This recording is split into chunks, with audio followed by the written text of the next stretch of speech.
Alright, guys. Sorry if I sound different in these next few videos I record. They ripped out a tooth out of my mouth that was just horrible situation. They finally ripped that out, and my mouth is still healing, so it might sound a little bit off. I talked a little bit less in these videos, but I did want to record some videos I need to record. First one being the Brave Little Toaster to the rescue. So I am doing the Brave Little Toaster trilogy mostly because I think it's just fun. I like to review things on my second channel that really aren't relevant to anything else. And this is one of those great examples.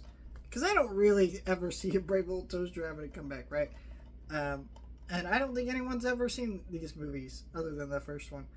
This one is interesting. I think this is the first one I saw because for whatever reason, this one was still on Netflix.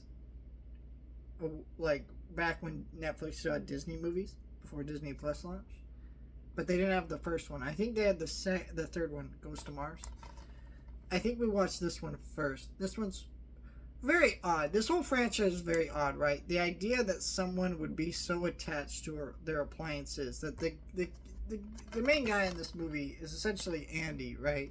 Except instead of his childhood toys, he keeps his childhood appliances like his vacuum, his baby blanket, his radio, his toaster, and his desk lamp. I mean, desk lamp I kind of get, but like all the other stuff is out of date, very old models of stuff. That's like, why would anybody have this? There's even a scene where his girlfriend in this movie, literally goes, why, like his vacuum can't clean up kitty litter. He's like, oh, it's a very old vacuum. He's like, why do you have this vacuum then? It's a very old model. That's really bizarre, right? I think this one is probably the worst out of the movies from what I remember. I haven't rewatched 3, so maybe I'll, change my mind. But I think this one's probably the worst because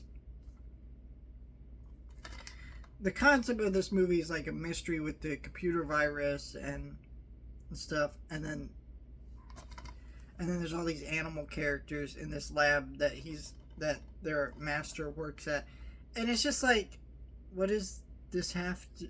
And it just doesn't have that sweetness or sincerity. It doesn't feel like a great thing about the Brave Little Toaster was it felt like early Pixar, early Disney kind of.